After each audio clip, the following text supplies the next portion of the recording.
저는 엔터테인먼트 쪽에 대한 비평, 칼럼을 굉장히 오래 썼고요. 최근에는 차우진의 엔터문화연구소라는 이름으로 요즘 엔터테인먼트 전반에 대한 얘기를 하고 있습니다. 차우진입니다. 반갑습니다.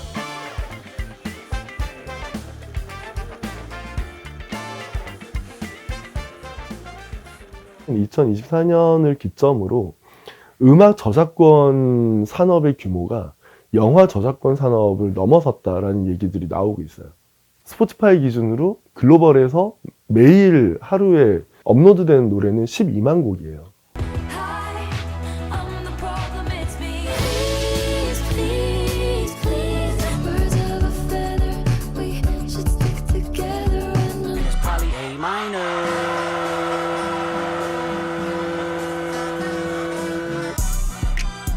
항상 음악이 너무 많다라는 게 오히려 문제가 되고 있는 상황이고요. 거기에서 양극화는 더 심해지고 실제 굉장히 많은 경제학자들이 이 시장은 운이 거의 전적으로 지배하는 시장이다 라는 거예요. 근데 그걸 이제 데이터로 어떻게 좀 확률을 높일 거냐, 그러니까 슈퍼스타를 만드는 어떤 이론이나 방법론은 없거든요. K-팝 같은 경우는 그거를 조금 수월하게 한다. 보통 되게 아이코닉한 스타가 만들어지기까지 자연스럽게 보면 한 10년 정도를 볼 수 있을 거예요. 적어도 5년 이상은 활동을 해야 그때 이제 차근차근히 단계를 밟아가면서 결과를 낸다. 하지만 K-팝은 그 5년에서 10년 걸리는 시간을 3년에서 5년으로 줄여버린 거죠. 10년 뒤에도 K-팝은 K-팝일까? K-팝은 우리가 알고 있는 K-팝과 10년 뒤의 K-팝은 상당히 다를 거다.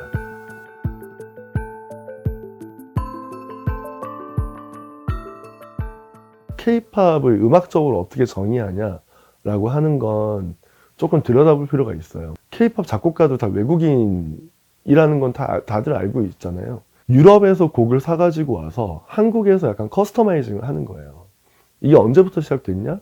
H.O.T나 뭐 SES 때부터 이제 이런 구조가 만들어졌고, 그러면은 음악만 손봐서 음악으로 팔았냐?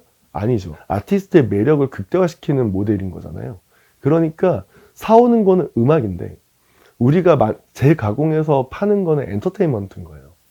그들이 출연하는 어떤 영화라든가 예능 프로그램들의 어떤 매력도 있고 하니까 종합 엔터테인먼트의 상품이 되는 거죠.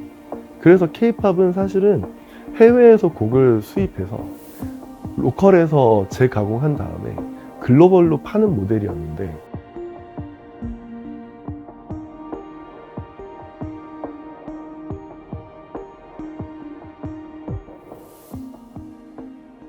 이 글로벌 시장이 일본, 중국, 동남아시아, 유럽, 미국, 라틴 아메리카로 넓어진 건 거예요. 한 20년 동안. 그 전에 없던 리듬을 만들어내면 그게 어떤 장르화 되는데, 근데 K-팝은 음악을 만드는 게 아니라 형태를 만든 거니까. 그러니까 사실은 장르라고 하기 어려운 거죠. 가장 먼저 아이돌이라는 개념이 처음 등장한 1세대입니다. H.O.T, 잭스키스, SES, 핑클에 이어 신화, G.O.D가 큰 인기를 끌면서 아이돌 시장이 본격 확대됐죠. 2세대는 2004년 동방신기의 등장으로 시작됩니다. 이 시기에는 슈퍼주니어, 소녀시대, 원더걸스, 빅뱅 등 레전드 아이돌 그룹이 대거 탄생했는데요. 그리고 3세대, 방탄소년단을 필두로 엑소, 블랙핑크 등 가요계의 한을 긁은 글로벌 스타들이 등장했습니다.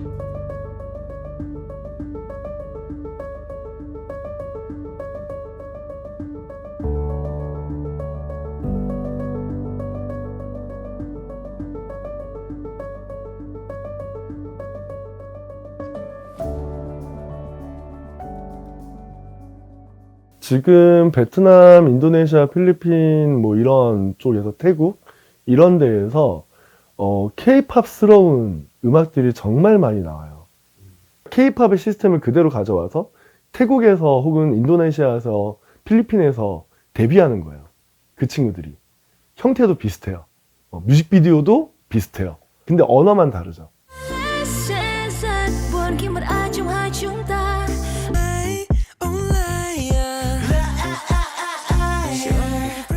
한국어를 한다고 케이팝이냐? 이거는 좀 애매한 거죠. 이거는 케이팝이고, 이건 태국팝이고, 저거는 필리핀팝이고, 지금은 다 그렇게 부르고 있긴 해요. 케이팝, 티팝, 피팝, 뭐 이런 식으로 부르고 있는데, 굳이 그렇게 나눌 필요가 있나? 그냥 아시안팝으로 묶으면, 그냥 이런 스타일의 음악 좋아하는 사람들이 여기 다 모여 있겠지. 그러면 그 유통하는, 미국에 있는 유통업자나, 미국에 있는 서비스 사업자 입장에서는 그게 더 훨씬 효율적이잖아요. 그러니, 우리의 의지와 상관없이, 시장의 어떤 흐름이나 시장의 니즈로 K-팝이 아시안 팝으로 하나의 어떤 큰 카테고리가 될 수 있다. 지금 K-팝의 위상이 실제로 어느 정도인지 매년 이제 IFPI라고 이제 국제음반산업협회라는 곳에서 리포트를 발행하는데 거기 이제 2024년에 나왔던 리포트에 K-팝의 음반 판매량은 사실은 전 세계에서 가장 많이 팔리는 음반들이거든요.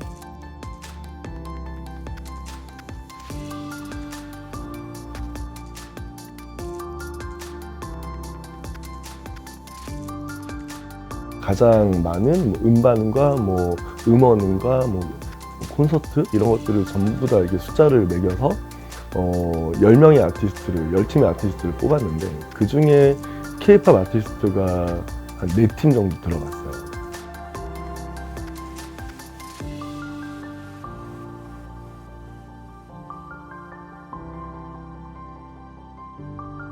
사실 엄청난 거죠. 그냥 인기가 많은 거를 넘어서 이제는 유니버설 뮤직이 하이브하고 직접 계약을 하거나 유니버설 뮤직은 전 세계에서 가장 규모가 큰 음악 회사고 그리고 당연히 돈도 제일 많고 그리고 영향력도 제일 큰 회사예요. 우리한테는 하이브와 SM이 엄청 대단한 회사고 크게 성장한 회사지만 그들 입장에서 보면은 여기는 로컬 인디 레이블이거든요. 전 세계의 굉장히 중요한 어떤 플레이어들이 K-팝을 확실히 주목하고 있고 지난달 데뷔한 글로벌 그룹 캐치아이입니다. 하이브와 유니버설 뮤직사나 개펜 레코드의 협업으로 미국 현지 활동을 위해 꾸려졌습니다. JYP 엔터테인먼트는 이보다 먼저 북미 현지 공략을 위한 걸그룹 비처를 지난 1월 데뷔시켰습니다. SM 엔터테인먼트는 유럽으로 시선을 돌렸습니다.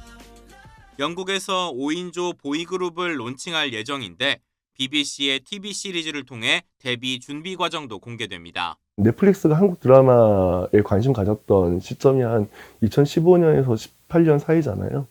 한국 드라마는 가성비가 좋다. 미국 드라마 한 편 만드는 걸로 한 시즌의 작품을 만들 수 있고 사실 크리에이티브가 훨씬 더 좋고 그래서 넷플릭스가 한국 드라마에 투자를 많이 한다라고 얘기했잖아요. 똑같은 일들이 벌어지고 있는 겁니다.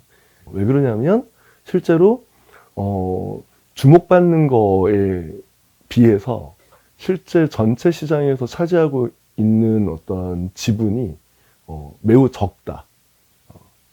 그래서 앞으로 성장 가능성이 굉장히 많다, 크다라고 보고 있고요. K-팝을 소비하는 사람들이 전 세계적으로 굉장히 어려요. 문화라는 건 항상 젊은 친구들 그리고 어린 친구들이 주도했거든요.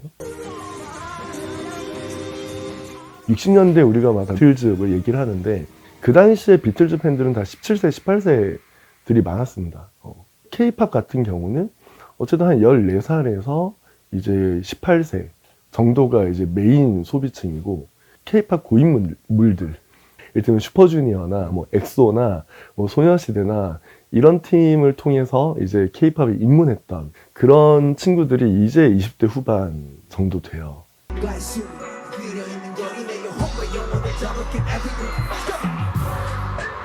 You're moving too fast, make me wanna hate you, so I don't have to make hold on,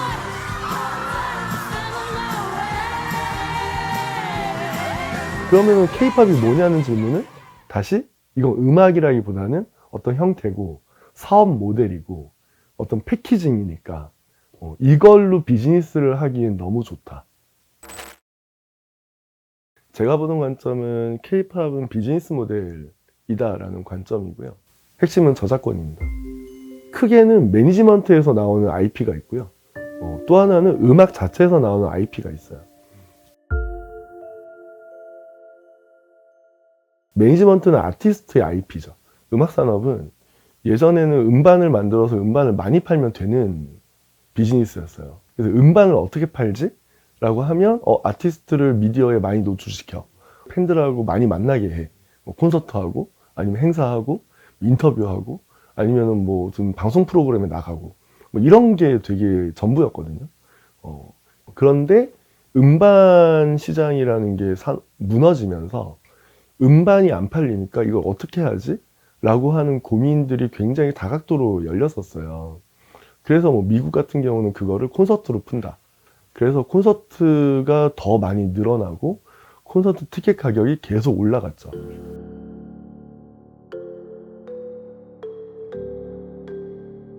그런데 한국 같은 경우는 특히 K-팝은 이 문제를 그냥 음반을 계속 많이 파는 방법으로 돌파해버린 거예요.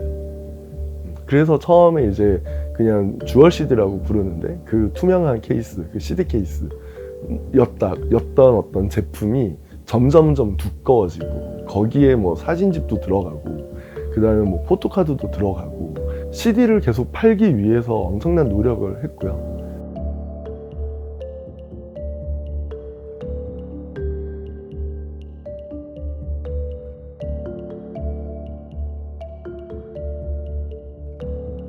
이 물건을 사기 위해서 다른 뭔가가 필요한데 그게 바로 아티스트의 매력이었던 거예요.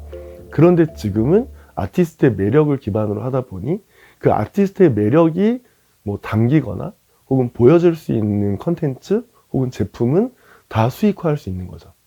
그래서 이제 또 한국은 그 아티스트의 매력을 키우기 위해서 연습생이라는 어떤 기간을 두고 그냥 데뷔를 하면 아무도 모르니까 그래서 요 연습생 기간 혹은 곧 데뷔하는 시점에서 팬을 먼저 만드는 어떤 기술들이 들어가는 거죠. 유명해지면 팬이 생기는데 우리 상식이잖아요. 그런데 유명해지기 전에 이미 팬이 있는 거예요. 그리고 이제 그걸 극대화 시켰던 게 오디션 프로그램들.